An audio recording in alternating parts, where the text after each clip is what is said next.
Good morning students, मैं नीतू चौधरी स्वागत करती हूँ आपका अपने परिवार स्वाध्याय श्री में। तो कैसे आप सभी? आई होप अच्छे होंगे, स्वस्थ होंगे।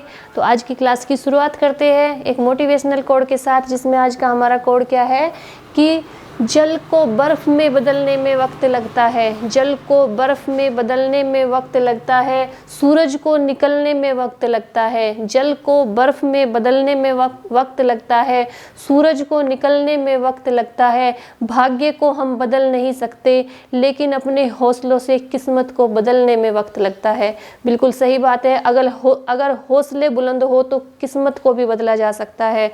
अगर हौसले इतने बुलंद हो कि हमें अपने लक्ष्य को पाना ही है, अगर हौसले इतने बुलंद हो कि एक जिद बना ली जाए, एक जुनून बना लिया जाए कि लक्ष्य की प्राप्ति करनी ही है, तो अपनी किस्मत को भी बदला जा सकता है, किस्मत को भी पलटा जा सकता है। तो इसी के साथ आज की क्लास की शुरुआत करते हैं, जिसमें हमारा चैप्टर कौन सा कंप्लीट हुआ था? मस्कुलर सिस्टम यानी पेशी तंत्र कंप्लीट हुआ था। उसमें हमने कल के क्लास में एमसीक्यू करे थे इंपॉर्टेंट, इसी चैप्टर से संबंधित। तो 20 क्वेश्चंस लगभग हो चुके थे। आगे के क्वेश्चन आज करेंगे। कॉपी और पेन लेके बैठेंगे और मेरे साथ साथ ही नोट डाउन करते रहेंगे, ठीक है? तो आज की क्लास की शुरुआत करते हैं हमारे फर्स्ट क्वेश्चन से। कॉपी पेन लेके बैठिए, साथ साथ नोट डाउन करेंगे। जैसे ही मैं बोलती रहूंगी आप लोग नोट डाउन करते रहेंगे, ठीक है? तो हमारा फर्स्ट क्वेश्चन क्या है आज का कि मांसपेशीय कोशिका के जैव द्रव्य को क्या कहते हैं? फर्स्ट क्वेश्चन बड़े बड़े लिखेंगे, साफ साफ। मांसपेशीय कोशिका के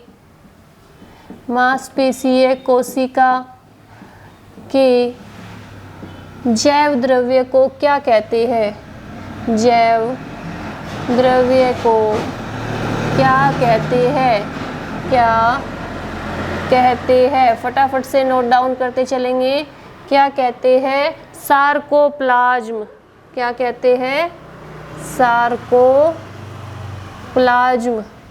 और कोशिका में जो जीव द्रव्य भरा रहता है उसे क्या कहते हैं? साइटोप्लाज्म। और मांसपेशियों में जो कोशिका में जैव द्रव्य होता है उसे क्या कहते हैं? सार्कोप्लाज्म, ठीक है? नेक्स्ट क्वेश्चन लिखेंगे कि सार्कोप्लाज्म में कौन से तंतु पाए जाते हैं? सार्कोप्लाज्म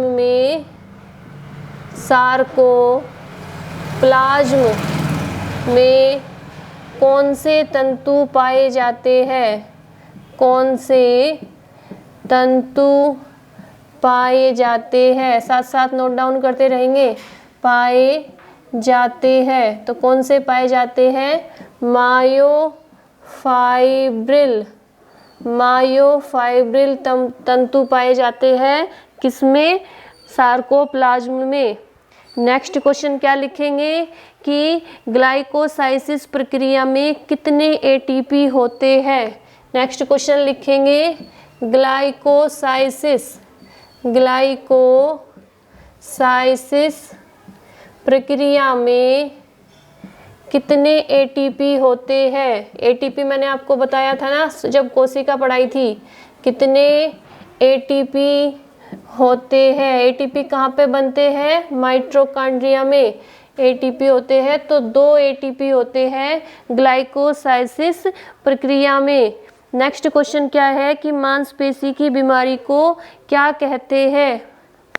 नेक्स्ट क्वेश्चन है जो मांसपेशियों में बीमारी हो जाती है उन्हें क्या कहते हैं?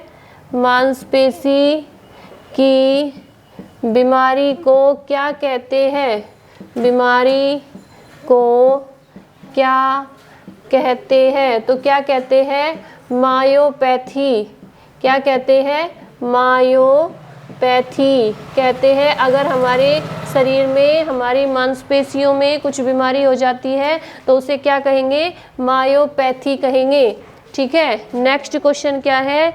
नेक्स्ट क्वेश्चन है कि मांसपेशी के कैल्शियम आयंस किस में पाए जाते हैं? मांसपेशी के कैल्शियम आयंस किस में पाए जाते हैं? 5 नंबर पे लिखेंगे मांसपेशी के आयंस किसमें पाए जाते हैं? किसमें? कैल्शियम आयंस किसमें पाए जाते हैं? कैल्शियम आयंस किसमें पाए जाते हैं? तो नाम लिखेंगे सार्कोप्लाज्मिक रेटिकुलम।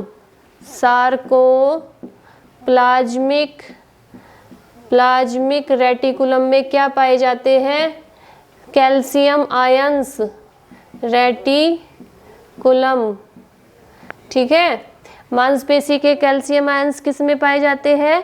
सार्कोप्लाज्मिक रेटिकुलम में पाए जाते हैं। नेक्स्ट क्वेश्चन लिखेंगे, रेखित व कंकालीय पेशी कौन सी पेशी होती है?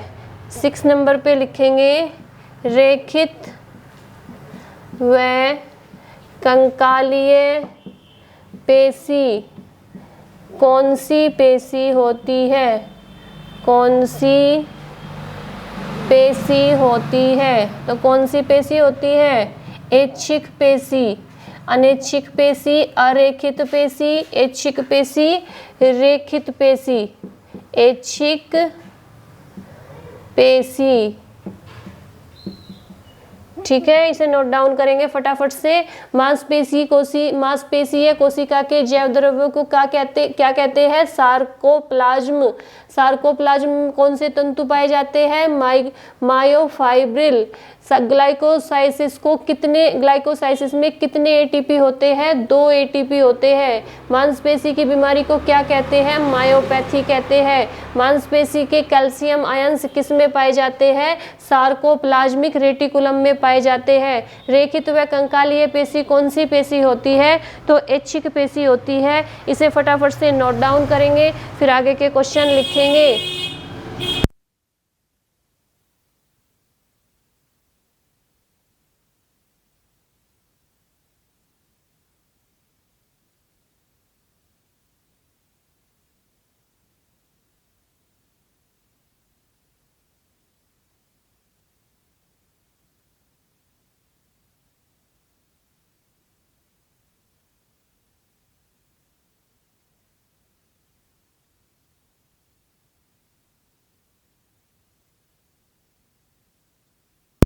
सेवन नंबर पे लिखेंगे। नेक्स्ट क्वेश्चन क्या है हमारा कि मांसपेशी में कितने प्रकार के फाइबर पाए जाते हैं? नेक्स्ट क्वेश्चन लिखेंगे 7।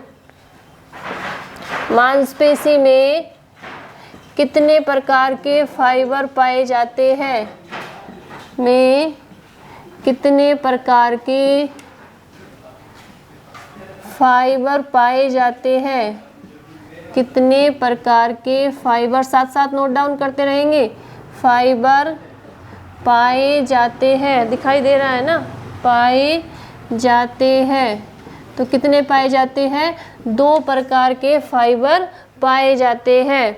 नेक्स्ट क्वेश्चन लिखेंगे कि फास्टेज मसल फाइबर कौन से होते हैं, या जल्दी जल्दी संकुचित होने वाले फाइबर कौन से होते हैं? फास्टेज मसल फाइबर कौन से होते हैं? लिखेंगे नेक्स्ट क्वेश्चन,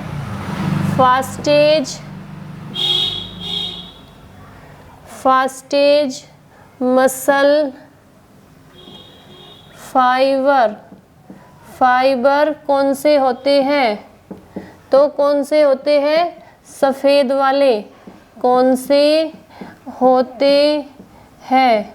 तो वाइट या सफ़ेद मसल फाइबर। सफ़ेद मसल फाइबर होते हैं, यानी जो फास्टेज, जो बहुत जल्दी संकुचित हो जाते हैं फाइबर, वो होते हैं सफ़ेद मसल फाइबर। ठीक है, धीरे धीरे संकुचित होने वाले फाइबर कौन से होते हैं? लाल मसल फाइबर। नेक्स्ट क्वेश्चन क्या लिखेंगे? धीरे धीरे या स्लोली मसल फाइबर भी बोल सकते हैं उन्हें। धीरे धीरे संकुचित होने वाले फाइबर कौन से होते हैं? होने वाले फाइबर कौन से होते हैं? तो लाल मसल फाइबर या लाल पेशी फाइबर, रेड मसल फाइबर या हिंदी में लिखेंगे लाल पेशी फाइबर। नेक्स्ट क्वेश्चन क्या है कि मांसपेशियों में एक्टिन और मायोसिन तंतु किस पोषक से बने होते हैं? मांसपेशी में एक्टिन और मायोसिन तंतु किस पोषक से बने होते हैं? नेक्स्ट क्वेश्चन लिखेंगे 10 नंबर पे, मांसपेशी में एक्टिन और मायोसिन तंतु किस पोषक के बने होते हैं? किस पोषक बने होते हैं? तो किस पोषक के बने होते हैं? प्रोटीन के बने होते हैं, प्रोटीन के बने होते हैं।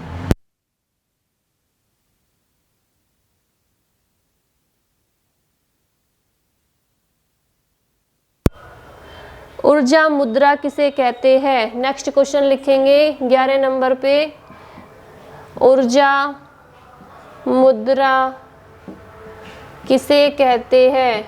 तो किसे कहते हैं? एटीपी को। किसे बोलते हैं? एटीपी को। एटीपी की फुल फॉर्म क्या होती है? एटीपी की फुल फॉर्म होती है एडिनोसाइन ट्राइफॉस्फेट। यहाँ पे लिख लेंगे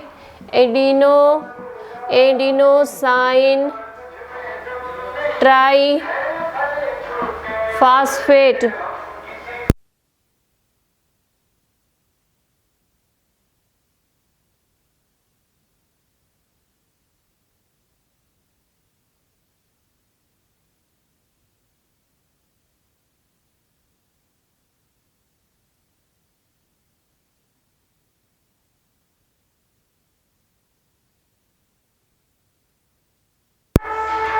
नेक्स्ट क्वेश्चन है, आवाज़ आ रही है बाहर से बहुत ज़्यादा, इसलिए मैंने थोड़ी देर के लिए माइक बंद कर दिया था। हमारा नेक्स्ट क्वेश्चन क्या है कि पाचन के बाद भोजन का अवशोषण कौन करता है? पाचन के बाद ऊर्जा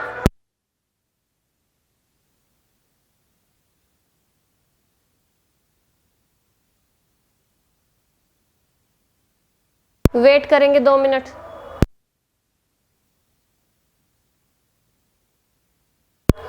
हाँ, नेक्स्ट क्वेश्चन लिखेंगे पाचन के बाद ऊर्जा का स्थानांतरण कौन करता है? एटीपी। नेक्स्ट क्वेश्चन क्या लिखेंगे? पाचन के बाद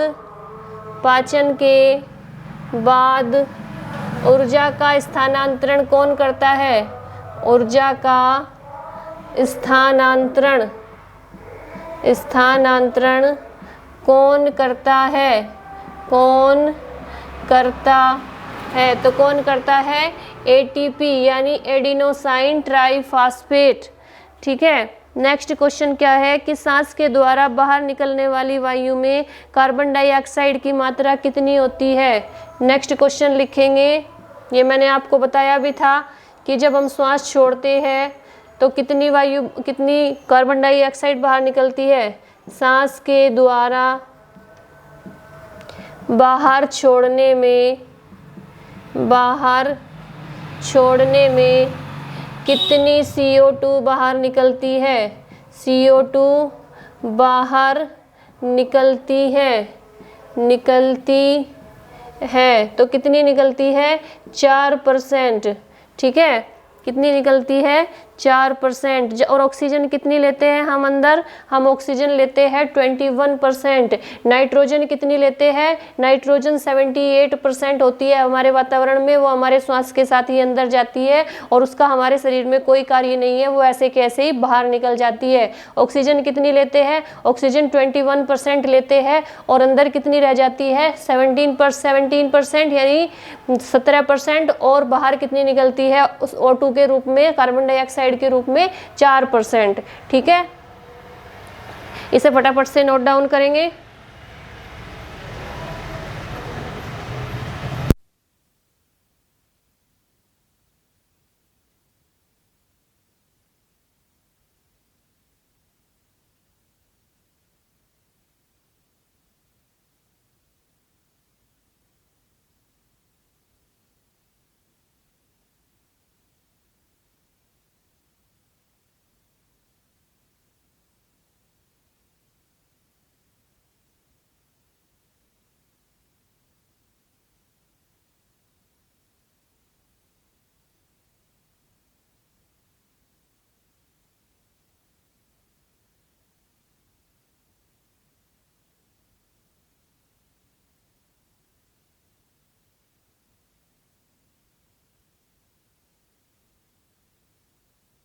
हम लोग इसे नोट डाउन करेंगे फटाफट से। मैंने माइक ऑफ इसलिए किया है क्योंकि बाहर से बहुत ज़्यादा आवाज़ आ रही है। मुझे भी पता है कि इस आवाज़ से आपको भी डिस्टर्बेंस होती है, मुझे भी होती है, ठीक है। क्लास देते हुए जब बाहर से बहुत आवाज़ आती है मुझे भी अच्छा नहीं लगता, लेकिन क्या करें, मजबूरी है। आप इसे नोट डाउन करेंगे।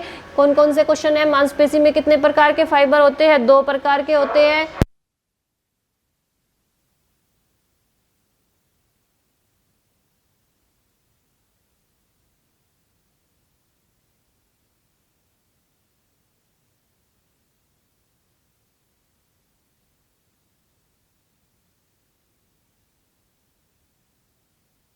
आप इसे नोट डाउन कीजिए, मैं तब तक अगले क्वेश्चन लिखती हूँ।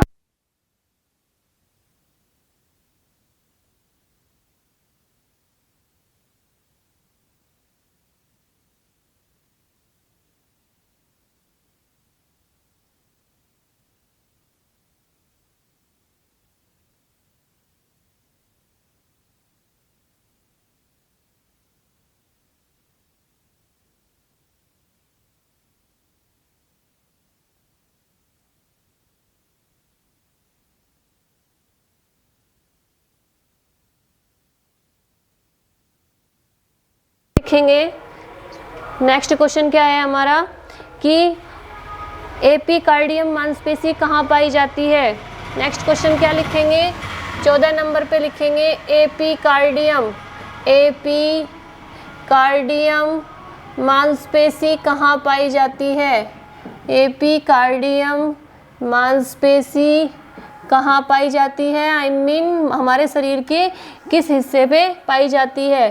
कहाँ पाई जाती है? तो कहाँ पे पाई जाती है? हमारे हृदय में, हृदय में पाई जाती है। कौन सी मांसपेशी? एपिकार्डियम मांसपेशी। नेक्स्ट लिखेंगे कि ट्रेपीजियस मसल कहाँ पाई जाती है? ट्रेपीजियस, मैंने आपको सारी मसल्स के नाम लिखवा रखे हैं। ट्रेपीजियस, ट्रेपीजियस कहाँ पे पाई जाती है? मसल यानी पेशी या मसल कुछ भी लिख सकते हैं। मसल कहाँ पाई जाती है? कहाँ पाई जाती है? तो कहाँ पे पाई जाती है? पीठ के ऊपरी हिस्से में। पीठ के ऊपरी हिस्से में कौन सी मसल पाई जाती है? ट्रेपीजियस। ऊपरी हिस्से में कौन सी मसल होती है? ट्रेपीजियस होती है। नेक्स्ट क्वेश्चन लिखेंगे कि लेटिसिमस डार्सी कहाँ पाई जाती है? लेटिसिमस डार्सी 16 नंबर पे लिखेंगे लेटिसिमस डार्सी मसल। लेटिसिमस डार्सी मसल कहाँ पे पाई जाती है? कहाँ पाई जाती है? तो लेटिसिमस डार्सी कहाँ पाई जाती है? पाई जाती है हमारी कमर के पास। कमर के पास पाई जाती है। कमर के पास कौन सी मसल? लेटिसिमस डार्सी पाई जाती है। लेटिसिमस डार्सी कहाँ पाई जाती है? कमर के पास। नेक्स्ट क्या है क्वेश्चन? डेल्टॉइड पेशी का आकार किस प्रकार का होता है? ये क्वेश्चन कई बार एग्जाम में आ चुका है। डेल्टॉइड पेशी, डेल्टॉइड पेशी का आकार, डेल्टॉइड पेशी का आकार कैसा होता है? डेल्टॉइड पेशी का आकार कैसा होता है? तो कैसा होता है? डेल्टॉइड पेशी का आकार त्रिकोणाकार होता है। किस प्रकार की होती है? त्रिकोणाकार होती है डेल्टॉइड पेशियाँ। डेल्टॉइड पेशियाँ कैसी होती है? त्रिकोणाकार होती है। नेक्स्ट क्वेश्चन लिखेंगे। नेक्स्ट क्वेश्चन है हमारा पेट की मांसपेशी ऑब्लिक एब्डोमिनस कैसे मजबूत होती है? पेट की मांसपेशी 18 नंबर पे लिखेंगे। पेट की, मैंने सब सारी पेशियों के नाम लिखवाए थे आपको। पेट की मांसपेशी, मांसपेशी ऑब्लिक, ऑब्लिक एब्डोमिनस, एब्डोमिनस कैसे मजबूत होती है? कैसे मजबूत होती है? तो कैसे होती है? पेट की मांसपेशियाँ कैसे होती है? सिटअप करने से। सिट अप, सिटअप करने से जो पेट की मांसपेशियां होगी वो बहुत मजबूत हो जाएगी। नेक्स्ट क्वेश्चन क्या लिखेंगे कि टेंडन क्या है? टेंडन क्या है? टेंडन क्या है? तो क्या है टेंडन? जो पेशियों को बोन से जोड़ता है, बोन से जोड़ता है, ठीक है। बोन यानी हड्डियों से जोड़ता है। और लिगामेंट क्या है? जो बोन से बोन को जोड़ता है, बोन्स टू बोन जोड़ता है लिगामेंट। टेंडन जो मसल टू बोन यानी मसल को बोन से जोड़ता है, ठीक।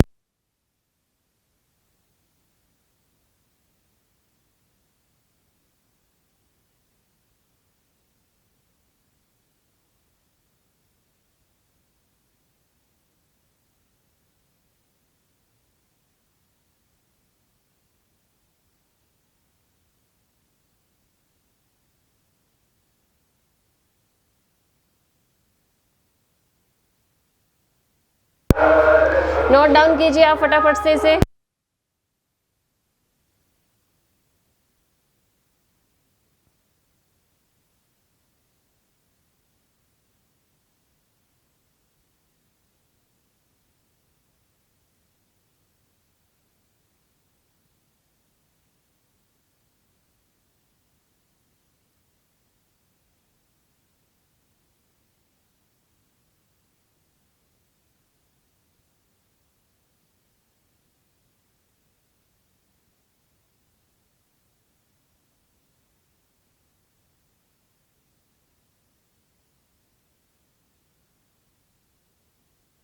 नेक्स्ट क्वेश्चन लिखेंगे क्लास ए प्रोटीन किसे कहते हैं? नेक्स्ट क्वेश्चन लिखेंगे 20 नंबर पे क्लास ए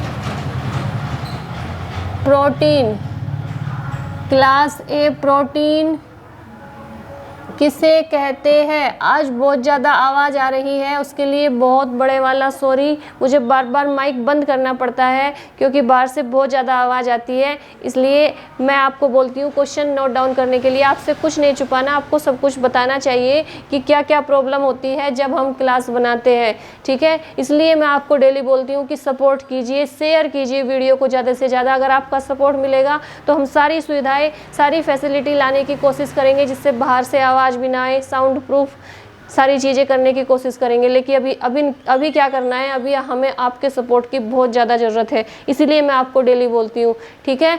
तो क्या लिखेंगे? क्लास ए प्रोटीन किसे कहते हैं? तो किसे बोलते हैं? एनिमल प्रोटीन को। किसे कहते हैं? Animal protein. एनिमल प्रोटीन को क्या बोलते हैं? क्लास ए प्रोटीन बोलते हैं, ठीक है। नेक्स्ट क्वेश्चन लिखेंगे कि क्लास बी प्रोटीन किसे बोलते हैं? क्लास बी प्रोटीन किसे बोलते हैं? क्लास बी प्रोटीन किसे बोलते हैं? प्रोटीन किसे कहते हैं? तो क्लास बी कहते हैं वेजिटेबल प्रोटीन को। किसे बोलते हैं? वेजिटेबल प्रोटीन को बोलते हैं क्लास बी प्रोटीन, ठीक है। नेक्स्ट क्वेश्चन लिखेंगे कि मांसपेशी की सबसे ऊपरी परत को क्या कहते हैं? मांसपेशी की सबसे ऊपरी परत को क्या कहते हैं? मांसपेशी की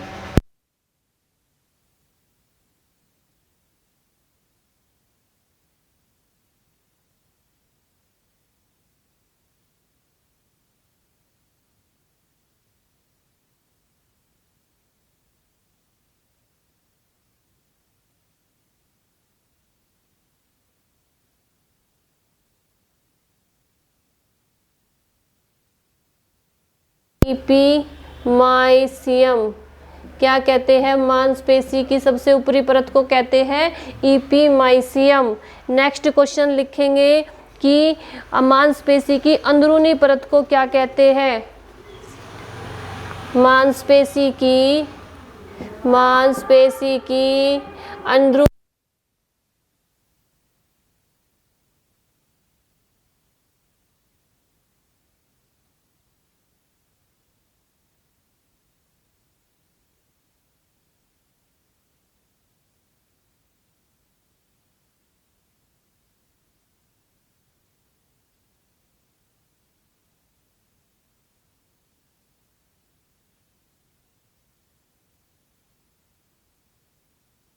मांसपेशी की बाहर ऊपरी परत को क्या कहते हैं? इपिमाइसियम। मांसपेशी की अंदरूनी परत को क्या कहते हैं? एंडोमाइसिन। एंडोमाइसिन कहते हैं। नेक्स्ट क्वेश्चन लिखेंगे कि थकान की अवस्था में कौन सा एसिड इकट्ठा हो जाता है? थकान की अवस्था में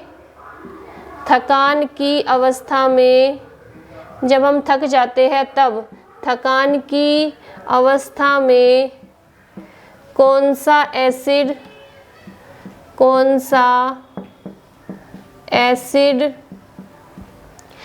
क्या हो जाता है?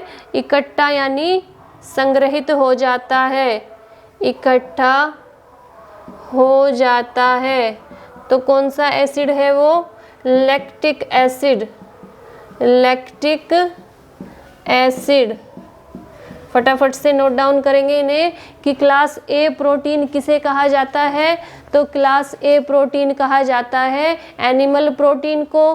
क्लास बी प्रोटीन किसे कहा जाता है? वेजिटेबल प्रोटीन को। मांसपेशी की सबसे ऊपरी परत को क्या कहते हैं? इपिमाइसियम कहते हैं। मांसपेशी की अंदरूनी परत को क्या कहते हैं? एंडोमाइसिन कहते हैं। और थकान की अवस्था में कौन सा एसिड इकट्ठा हो जाता है?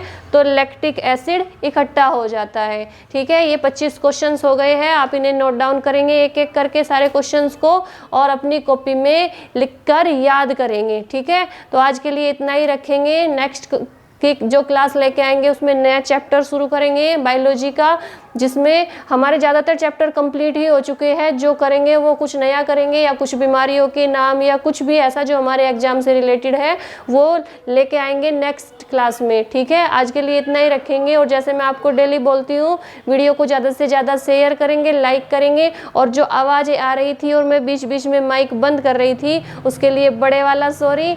और पूरी कोशिश कर रहे हैं हम कि ये आवाज़ें आनी बंद हो जाए, आपको बिल्कुल परफेक्ट क्लास दी जाए, जिसे आप लेते हुए आपको भी अच्छा लगे कि हाँ क्लास में कुछ बात है, कुछ दम है। बस थोड़े दिन का इंतज़ार कर लीजिए, लेकिन उसके लिए क्या करना है? आपको बहुत ज़्यादा सपोर्ट करना है, वीडियो को बहुत ज़्यादा शेयर करना है। ठीक है, आज के लिए इतना ही रखेंगे। कल की क्लास में फिर मिलते हैं। धन्यवाद। जय हिंद, जय भारत।